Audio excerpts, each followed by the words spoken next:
ଗଜରାଜ ଘୋର ଜଳରେ ଯେ ସ୍ମରଣ କଲା, ହେ ଗୋଲକ ବିହାରୀ ବିଷ୍ଣୁ, ମୋ ସଂସାର ଗଲେ ବୁଡ଼ୁ, ହେଲେ ତୋ ସଂସାରର ନିୟମ ଯଦି ଗୋଟେ ପ୍ରାଣୀ କି ଖାଇବ, ତେବେ ତ ଏ ଜଳଚର କୁମ୍ଭୀର ମୋତେ ନିଶ୍ଚୟ ଖାଇବ।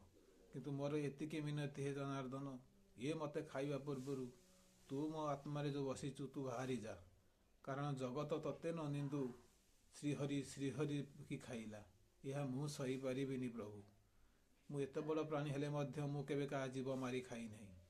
କାରଣ ମୁଁ ଜାଣେ ସର୍ବ ଆତ୍ମାରେ ତୁ ହିଁ ବସିଛୁ ପ୍ରଭୁ।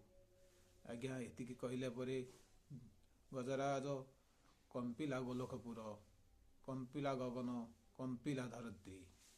ଜାଣିଲେ ଅନ୍ତର ଭିତରେ ଜଗନ୍ନାଥ। ଗଜ ମୂର୍ଖ ହେଲେ ମଧ୍ୟ କଥା ତାର ଯୁକ୍ତି ତର୍କ। ଘୂରିଲା ପାଣି, ଆସିଲା ସୁଦର୍ଶନ, କାଟିଲା କୁମ୍ଭୀର। ସେହି ଦିନଠାରୁ ସେ ହ୍ରଦର ନାଁ କୁମ୍ଭୀପାର୍କ ବୋଲି କିଛି ବିଜ୍ଞମାନଙ୍କ କୁହନ୍ତି। ଆଜ୍ଞା, ଯିଏ ଅନ୍ୟର ମଙ୍ଗଳ ପାଞ୍ଚେ, ତାହା ମଙ୍ଗଳ ଈଶ୍ୱର ହିଁ ପାଞ୍ଚନ୍ତି। ନହେଲେ କେତେ ହାତୀ କେତେ ଜୀବ ଯାଇଛନ୍ତି, ହେଲେ ଭଗବାନ କାହିଁ କାହା ପାଖକୁ ଆସିନାହାନ୍ତି। ଏଇ ତ ଥିଲା ସଂକ୍ଷିପ୍ତରେ ମ୍ୟାଜିକରେ। ଆଉ ଲଜିକରେ ଆସନ୍ତା ଏପିସୋଡରେ କହିବି ଲଜିକ୍ କ'ଣ ଥିଲା ଯେଉଁଥିପାଇଁ ଭଗବାନଙ୍କୁ ଆସିବାକୁ ପଡ଼ିଲା ଗଜ ଉଦ୍ଧାର କରିବା ପାଇଁ।